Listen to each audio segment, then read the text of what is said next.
720 के अभाज्य गुणनखंड हैं। तो 720 का अभाज्य गुणनखंड करके देखते हैं।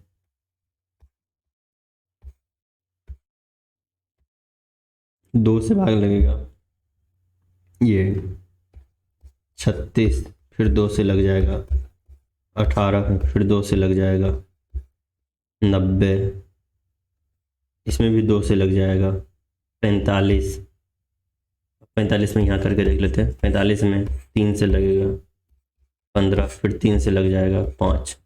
तो ये हो गया 2 पर पावर 1 2 3 4, 2 पर पावर 4 गुना 3 पर पावर 2 गुना 5। ये आपका आंसर हो गया 720 के अभाज्य गुणनखंड। अब देखिए 2 पर 3 पावर, इसमें 2 पर 3 पावर नहीं है, 2 पर केवल, अच्छा 2 पर यहाँ 4 पावर है, इसमें केवल 3 हो रहा है, तो ये ऑप्शन सही नहीं होगा। इसमें अच्छा, इसमें एक चीज है कि आप ये गुणनखंड है और 720 का ही गुणनखंड है ना। 5 गुना 10 और ये 4 तिया 12 6 72, 72 गुना 10 720। तो 720 का ही गुणनखंड है, लेकिन ये अभाज्य संख्या में गुणनखंड नहीं है। 6 अभाज्य संख्या नहीं है, यहाँ 4 ये भी अभाज्य संख्या नहीं है। तो ये 720 का गुणनखंड होते हुए भी अभाज्य गुणनखंड नहीं है। इसमें भी वो बातें हैं, ये देखिए 3 तिया 9 चौको 36, 36 दूना 72 और 10 720, ये भी 720 का गुणनखंड है, लेकिन अभाज्य गुणनखंड में इसको भी शामिल नहीं किया जाएगा। ये 2 कितना 4, 1 2 3 4 बार है, फिर 3 फिर 5, बिल्कुल ये एक अभाज्य गुणनखंड है। ये पहला वाला ऑप्शन भी सही हो सकता था अगर यहाँ पर एक और 2 होता, है ना।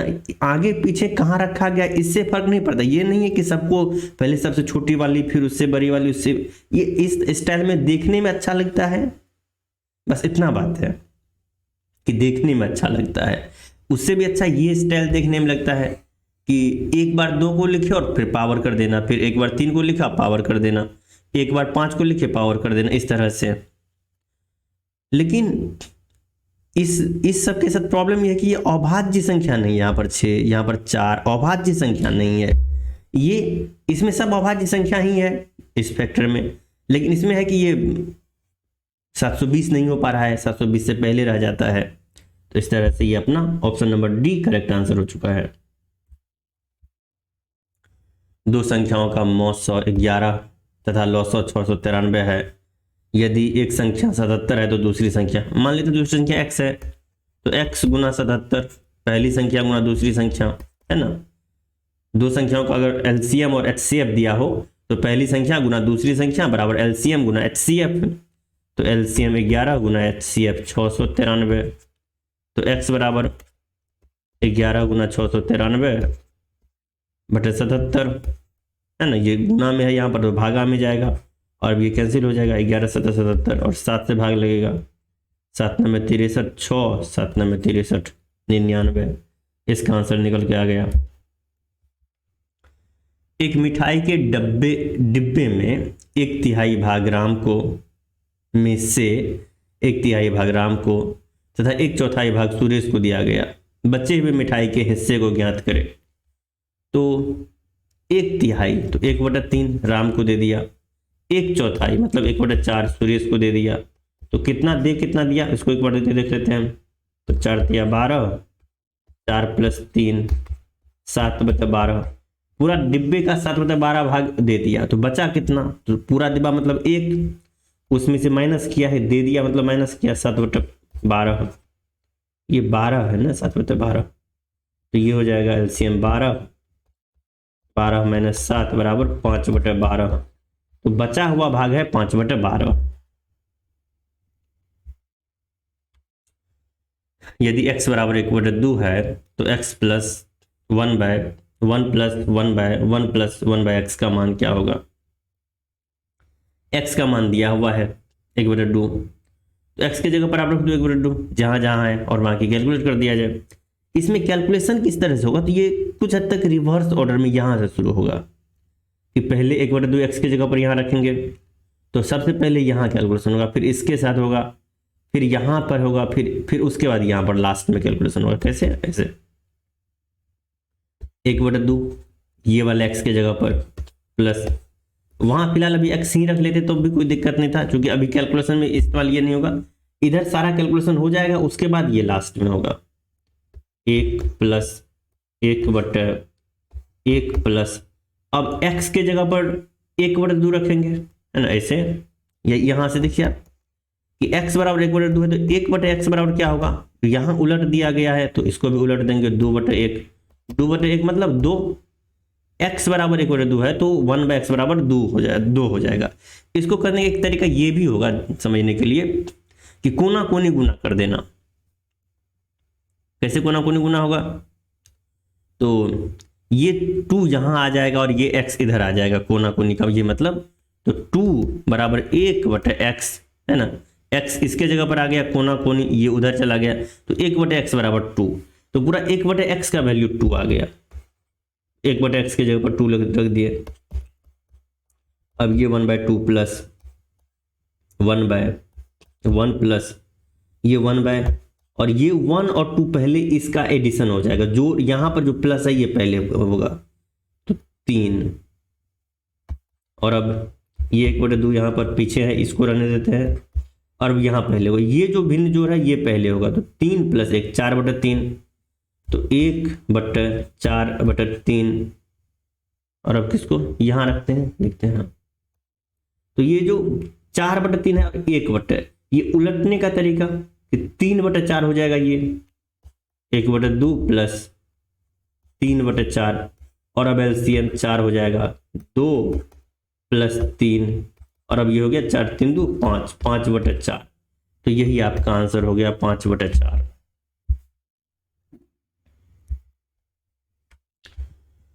नंदन घर से होगा, नंदन घर से स्कूल 12 किलोमीटर प्रति घंटा की चाल से जाता है, वापस आते समय उसकी चाल 10 किलोमीटर, मतलब जाते वक्त ज्यादा फास्ट चलता है और आते वक्त थोड़ा स्लो हो जाता है, ऐसा आमतौर पर होता भी है। वापस आते समय उसकी चाल 10 किलोमीटर प्रति घंटा है, पूरी यात्रा में उसकी औसत चाल बताओ। औसत चाल निकालने के लिए एक फॉर्मूला होता है, हमको याद नहीं है तो क्या करें, आपको याद है तो आप फॉर्मूला का इस्तेमाल कर लीजिए और सॉल्व हो जाएगा सवाल। तो हम कैसे करेंगे यहाँ पर इस सवाल को, क्योंकि हमें फॉर्मूला याद नहीं है, तो देखते हैं। नंदन घर से स्कूल 12 किलोमीटर प्रति घंटा की चाल से जाता है, हम लोग कुछ एक खास दूरी मान लेते हैं अपनी ओर से, जिससे कि और दूरी ऐसा मान लेंगे कि कैलकुलेशन आसान हो, मतलब जब गुना करेंगे भाग करेंगे तो वो आसानी से कैलकुलेट हो जाए, इस तरह की बातें। तो अब देखिए ऐसा नंबर जो 12 का भी मल्टीपल हो और 10 का भी मल्टीपल हो, तो ऐसा सबसे छोटा नंबर दोनों का एलसीएम होता है। और यहां आप देखिए तो 12 × 5 = 60, 10 × 60, तो दूरी को मान लेते हैं अपनी ओर से 60 किलोमीटर।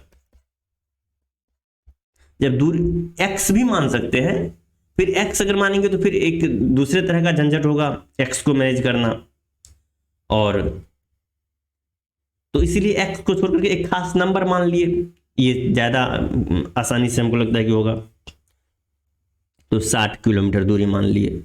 तो अब घर से स्कूल जाने में कितना टाइम लगेगा, जाने में 5 घंटा, है ना, 60 किलोमीटर का दूरी है, 12 किलोमीटर प्रति घंटा का चाल है, तो 5 घंटा लगेगा।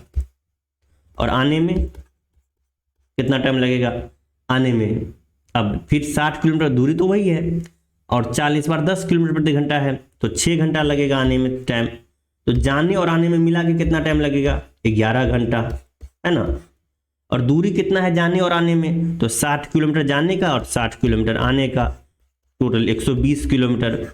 तो 120 किलोमीटर का दूरी है और 11 घंटा का समय है, तो चाल कितना होगा, दूरी बटा समय 120/11, तो 120/11 कितना होगा, 11 10, है ना, 110 10/11, 10.1/10 किलोमीटर प्रति घंटा, 10.1/11 ना, 10/11, ये भाग करके कितना होगा 11 धन 110, 10.10/11 किलोमीटर प्रति घंटा। तो ये आपका आंसर हो गया। यहाँ 11 पूर्णांक, हाँ ये नहीं होगा। तो इस तरह से ये सवाल सॉल्व हो गया। तो यहाँ पर हम वो फॉर्मूला जो हमें याद नहीं था उसको हमने याद करने का कोशिश नहीं किया और सवाल सॉल्व हो गया। हमने पहले कहा कि x को लिखने से थोड़ा एक झंझट हो जाएगा, कौन उस x को मैनेज करे, इसके लिए हमने इसे 60 का इस्तेमाल किया। अगर x कर दे तो एक बार करके देख लेते हैं। दूरी को इस साइड x मान लेते हैं, कोई भी दूरी होगा, आप 10, 20, 25, 50, 100, 200, कोई भी किलोमीटर। अच्छा, अगर दूरी ये हुआ और चाल ये है 12 किलोमीटर प्रति घंटा, तो समय कितना लगेगा? समय बराबर क्या फॉर्मूला? अच्छा, ये एक फॉर्मूला, तो ये तो हमेशा ही आपको, इसमें तो याद करने का भी जरूरत नहीं है कि समय बराबर कितना, दूरी बटे चाल, है ना। दूरी यहाँ वही किया गया, दूरी 60 किलोमीटर था, चाल 12 किलोमीटर प्रति घंटा था, तो 5 घंटा का समय लगा था। दूरी बटे चाल तो x/5, और आते वक्त चाल समय कितना लगेगा? तो आते वक्त लगेगा x/, दूरी तो वही रहेगा, और x/, अच्छा ये 12 है ना, x/12 जाते वक्त, x/10 आते वक्त। तो टोटल कितना समय लग रहा है? x/12 प्लस x/10, LCM ये हो जाएगा कितना? LCM हो जाएगा, अच्छा यहाँ पे बात वहीं पहुंच रहा है एक तरह से अगर देखा जाए तो, ये 60 हो जाएगा LCM। अब 5x प्लस 6x बराबर 11x/60, तो 11x/60 जो है ये निकल के आया आपका, क्या निकला है? ये समय ना, इतना समय लगेगा, है ना। दूरी जब x माने तो x/12 समय जाने में, आने में x/10 का समय, टोटल समय x/10 प्लस x/12, तो 11x/60 टोटल समय, और टोटल दूरी तो x जाने का और x आने का 2x दूरी हो गया। तो चाल कितना होगा? दूरी बटे समय, तो दूरी हो गया 2x और समय लग रहा है 11x/60। अब ये देखिए x और x कैंसिल हो जाएगा, ये हो जाएगा 2/1 गुना 60/11, और अब ये कितना हो गया? 60 गुना 120/11 किलोमीटर प्रति घंटा, वही 120/11 किलोमीटर प्रति घंटा पहले आया था, और कुल मिलाकर वही 60 ही तो यहाँ आया। यहीं से चीजें कि ये जो चीज यहाँ हमने कर लिया, ये चीज इसमें भी आ रहा है। तो यहाँ x को लेने का कोई मतलब है नहीं बहुत ज्यादा। ये सवाल देखते हैं। किसी संख्या के 1/4 उसी संख्या के 1/5 से 25 अधिक है, वह संख्या ज्ञात करें। संख्या को x मान लेते हैं और आगे कम करते हैं। हो सकता है ये करना, नहीं तो ऑप्शंस को भी देखा जा सकता है इस सवाल के लिए। अब ये चीज है कि कब हम ऑप्शन को देख करके कुछ कर सकते हैं और कब नहीं कर सकते हैं, कब ऑप्शन किसी काम का नहीं होगा कैलकुलेशन के लिए, प्योर कैलकुलेशन ही करना पड़ेगा। ये चीजें आपको प्रैक्टिस के साथ आती चली जाएंगी। जैसे यहाँ पर एक 400 का 1/4 करना बहुत आसान है, ये 100 हो जाएगा। अब उसी संख्या 1/5 करना, इसका 1/5 करना भी आसान है, कितना हो जाएगा? 80। अब कह रहा है 25 अधिक है, जब 1/4 किए तो 1/5 वाले से 25 अधिक नहीं है ना, यहाँ 80 निकला, यहाँ 100 है, तो 20 का अंतर चल रहा है, तो ये तो नहीं हुआ। इसमें कीजिए 1/4 अगर करते हैं तो कितना होगा? 25, और जब 1/5 करते हैं तो 20। 25 का अंतर नहीं है, तो केवल 5 का अंतर है। इसमें करके देखते हैं, 1/4 करेंगे तो 50 का 1/4 कितना होता है? 50 नहीं है, ये 500 है। 500 का 1/4 125, और इसका 1/5 अगर करेंगे तब कितना होगा? तो 100 हो गया। ये यहाँ पर 25 का अंतर है, 25 का अंतर होना चाहिए। 1/4, 1/4 जो है ये किसी संख्या का 1/4 मतलब 1/4, और ये 5वां भाग, चौथा भाग अगर करा जाए तो वो 125 आ रहा है, और 5वां भाग 100 कह रहा है कि 25 अधिक होने चाहिए। बिल्कुल ये 25 अधिक हो रहा है, तो ये आपका सही आंसर हो गया। इसको चेक नहीं करेंगे, पहला दूसरा इस ऑप्शन पर आकर के हो गया काम। किसी ने अगर सीधे इसी ऑप्शन पर पहले चेक करेगा तो उसके लिए यही ऑप्शन आगे आ जाएगा, सीधे यही आंसर आ जाएगा। कोई इस तरह से राउंड करेगा कि इसको चेक किया, फिर इसको किया, फिर इसको किया, उसके बाद इसको करेगा, तो उसको लास्ट में ये वाला मिलेगा। तो ये तो उस पर डिपेंड करता है। और महत्वपूर्ण बात ये कि x का इस्तेमाल तो यहाँ वहाँ जहाँ तहाँ करते रहते हैं। इसमें एक बार करके देख लेते हैं। x गुना 1/4 बराबर x गुना 1/5 प्लस अधिक 25 अधिक है ना, ये वाला भाग 25 अधिक है ना, और इस वाले ये वाला 25 कम है, तो 25 कम है तो ये बराबर का साइन दिया हुआ है, मतलब ये कम है, तो कैसे बराबर होगा? तो इसमें 25 ऐड कर दिया गया अलग से, जो 25 का कमी चल रहा था इसमें वो 25 इसमें डाल दिए, तो अब ये बराबर हो गया। तो ये हो गया x/4 और ये इसको इस साइड लाएंगे तो माइनस में x/5 बराबर 25। एलसीएम क्या हो जाएगा? 5 का 20, ये 5x माइनस 4x बराबर 25। 5x माइनस 4x करेंगे तो x हो जाएगा, और ये 20 नीचे में है उसे गुना में चला जाएगा, तो 25 गुना 20 क्या हो गया? x बराबर 25 गुना 50 और 1 0 ये है तो 500। इस तरह से आपका x रख के हो गया कैलकुलेशन, और इसमें भी कोई ज़्यादा समय नहीं लगा। अगर आप स्ट्रेट फॉरवर्ड इस तरह से कैलकुलेशन करते चले जाते हैं तो आपका x बराबर 500 ऐसे निकल के आ जाता है। 2 अंकों से बनी एक संख्या के अंकों का गुणनफल 8 है। इस संख्या में 18 जोड़ने पर इसके अंक पलट जाते हैं। यह संख्या है। यहां भी x और y दोनों चीज करना होगा, या बगैर सिर्फ x से भी काम हो पाएगा। यहां पर अगर संख्या के एक अंक इकाई का अंक x मानेंगे तो दहाई का अंक 8/x है ना। गुणनफल अगर 8 है तो दोनों को गुना करके 8 होना चाहिए, उस तरह से हो जाएगा। नहीं तो इस ऑप्शन पर, यहां पर ये एक क्वेश्चन है, इसमें भी ऑप्शन से काम हो सकता है। देखते हैं ऑप्शन से कैसे करेंगे। पहली बात कर रहा है कि अंकों का गुणनफल 8 है, हो रहा है सब में, बिल्कुल सब में हो रहा है। 4 दूनी 8, 1 8, 1 8, 4 दूनी 8। इस संख्या में 18 जोड़ने पर अंक पलट जाते हैं, करके देखते हैं। 36, ये तो अंक वो रहा भी नहीं इसमें। 60, ये भी नया अंक आ गया इसमें, 18 अपग्रेड करेंगे। 99, इसमें भी। तो ये तीनों ऑप्शन तो ऐसे ही गलत हो गया। अंक पलट जाते, अंक पलट जाते का मतलब जो अंक है वही अंक ये चेंज कर लेगा। इकाई के स्थान पर दहाई का अंक, दहाई के अंक के स्थान पर इकाई का अंक, ये हो जाने चाहिए। यहां तो कुछ नया अंक आ गया, यहां भी कुछ नया अंक आ गया, यहां भी कुछ नया अंक आ गया। इसमें करके देखते हैं कितना बनता है। 42, देखिए हो गया है ना। 2 4 है, अब 4 2 है, तो इस तरह से ये ऑप्शन करेक्ट हो गया। तो इस क्वेश्चन को भी आप कर सकते हैं ऑप्शन की हेल्प से। और ऑप्शन की हेल्प से अगर क्वेश्चन होने वाला हो तो कर लेना चाहिए, ज्यादा बेटर होता है, जहां तक हम समझते हैं कि आपको अगर ऑप्शन की हेल्प से क्वेश्चन सॉल्व हो रहा हो तो आप कर लीजिए। और अब लेकिन सीखने के लिए तो जरूरी है कि चीज़ें आपको हर तरह से करने के लिए आनी चाहिए, तभी आपका एग्जाम में कौन सा चीज़ किस पॉइंट पर सबसे बेटर तरीके से उपयोगी हो रहा है उसका इस्तेमाल कर लिया जाए। तो एक बार इसको x और y के इस्तेमाल से, या केवल x के इस्तेमाल से, इसमें केवल x के इस्तेमाल से हो पाएगा, करके देखते हैं। 2 अंकों की से बनी एक संख्या के अंकों का गुणनफल 8 है, तो इकाई का अंक मान लेते हैं x, दहाई का अंक मान लेते हैं।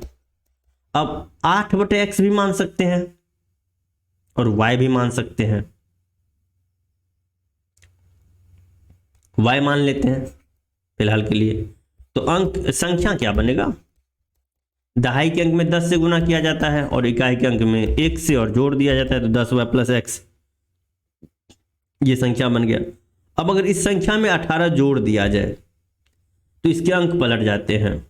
इसमें जोड़ देते हैं 18, अंक पलट जाएगा। अंक पलटने का मतलब ये हुआ कि दहाई का अंक इकाई का अंक बनेगा, इकाई का अंक दहाई का अंक बनेगा। तो 10x प्लस y ये चीज हो जाएगा। अभी देखिए इस 10x को इस साइड लाएंगे और इस y को भी इस साइड लाएंगे, इसी को ले जाते हैं उस साइड।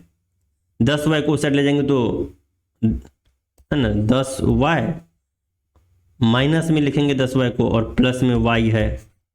ये x को उस साइड ले जाए तो माइनस में x और प्लस में 10x बराबर ये 18 अपनी जगह पर है। तो कितना हो गया? -10y प्लस y, तो -9y, और ये माइनस एक्स प्लस 10x तो 9x, 9x माइनस 9y बराबर 18, 9 कॉमन हो जाएगा, x माइनस वाई बराबर 18, तो x माइनस वाई बराबर कितना हो गया 9, उसमें भागा लगेगा तो x माइनस वाई बराबर 2, और पहले लिखा है कि दोनों अंकों का गुणनफल 8 है, तो एक्स वाई बराबर 8 और x माइनस वाई बराबर 2 निकल के आया। अभी ये कुछ और लंबा चलेगा या नहीं चलेगा। अब यहां से इतना करने के बाद भी ऑप्शन का इस्तेमाल यहां के आगे किया जा सकता है कि x क्या है इकाई का अंक और y क्या है दहाई का अंक, तो इकाई के अंक में से दहाई के अंक को घटाने पर 2 बचना चाहिए। किस ऑप्शन में ऐसा हो रहा है, इस ऑप्शन में तो नहीं हुआ, इसमें इकाई के अंक में से दहाई के अंक को घटाएंगे तो 7 बचेगा, इसमें तो -2 होगा, होना क्या चाहिए 2 प्लस में, है ना, इकाई के अंक में से दहाई के अंक घटाएंगे तो यहाँ -2 हो जाएगा, तो ये भी गलत हो गया।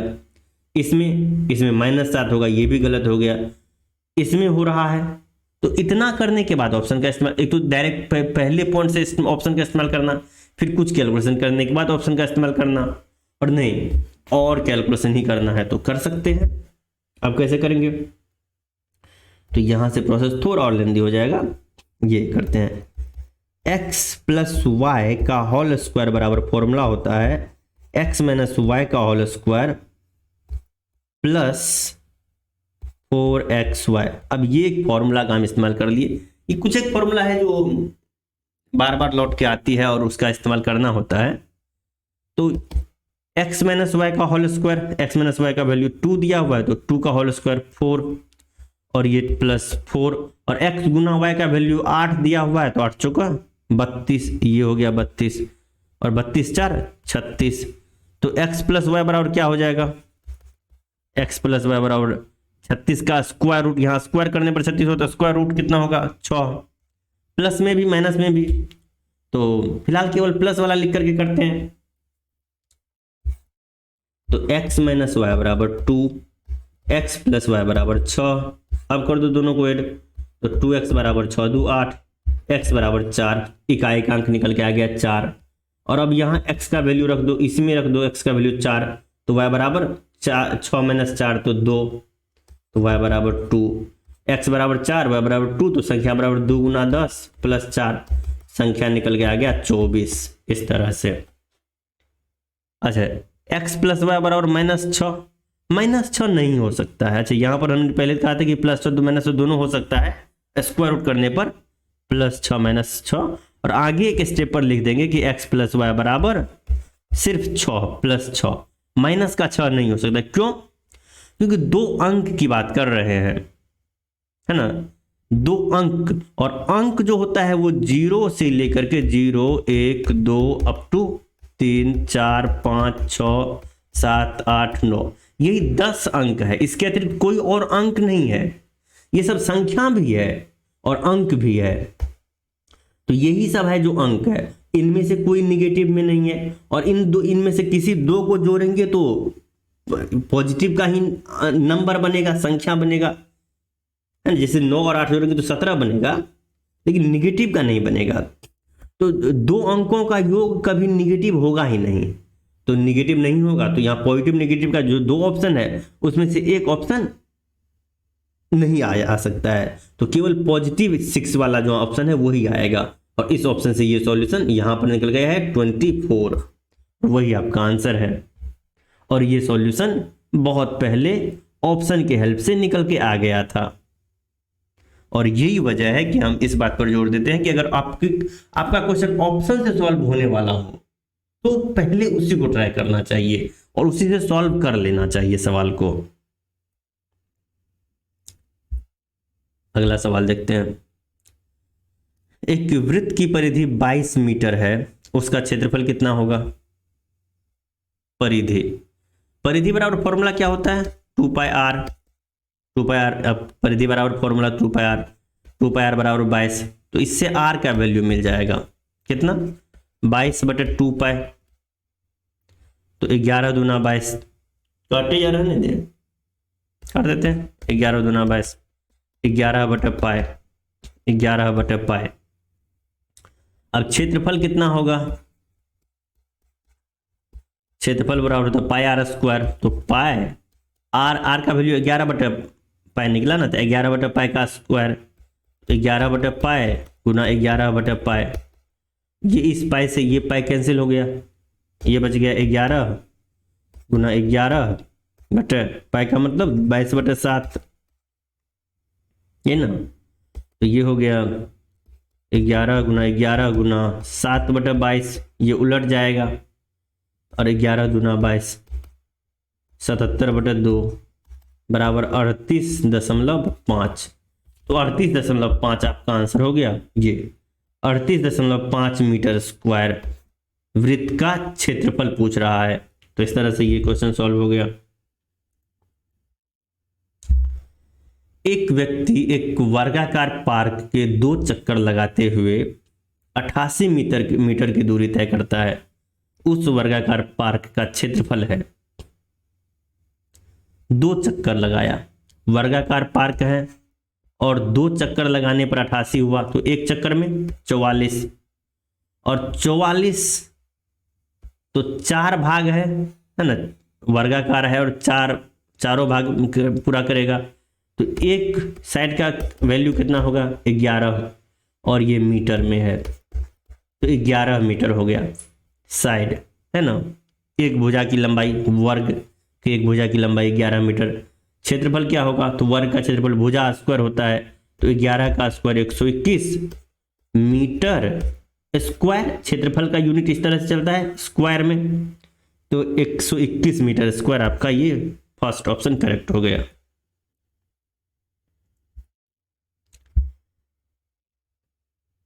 आठ मीटर लंबाई तथा 2 मीटर चौड़ाई वाले आयत का क्षेत्रफल एक वर्ग के क्षेत्रफल के बराबर है। वर्ग का परिमाप है 8 मीटर लंबाई 2 मीटर चौड़ाई, तो आयत का क्षेत्रफल कितना होगा 16 मीटर स्क्वायर। तो आयत का क्षेत्रफल जितना है उतना ही वर्ग का क्षेत्रफल है, तो वर्ग का क्षेत्रफल भी 16 मीटर स्क्वायर होगा। अब है ना, वर्ग का क्षेत्रफल अगर 16 मीटर स्क्वायर हो गया, तो वर्ग का भुजा कितना होगा, तो वर्ग का क्षेत्रफल होता है भुजा का स्क्वायर, तो भुजा का स्क्वायर 16 है ना, भुजा का स्क्वायर 16, तो भुजा कितना होगा 16 का स्क्वायर रूट 4। अब यहां भी प्लस और माइनस दोनों में नहीं लिखेंगे, केवल प्लस में लिखेंगे, क्योंकि किसी भी वर्ग का जो भुजा होता है वो केवल पॉजिटिव होता है, वो निगेटिव नहीं होता है। तो 16 मीटर, यहाँ मीटर स्क्वायर है, यहाँ मीटर का भी स्क्वायर रूट, यहाँ स्क्वायर का स्क्वायर रूट, तो मीटर, और भुजा का लंबाई वैसे भी मीटर में आएगा। अब यह मीटर है, तो अब क्या करें, तो पूछ क्या रहा है वर्ग का परिमाप। अगर भुजा का वैल्यू 16 मीटर में 4 मीटर मिला है, तो परिमाप क्या होता है, तो 4 गुना भुजा। परिमाप का मतलब ये चीज होता है ना, ये चारों भुजा का जो लंबाई है उसका योग, तो सभी का लंबाई 4-4 मीटर करके है, तो 16 मीटर, तो इसका आंसर हो गया 16 मीटर। और यहां है 16 मीटर स्क्वायर, तो ये तो गलत हो गया। अच्छा, यहां पर है 16 मीटर।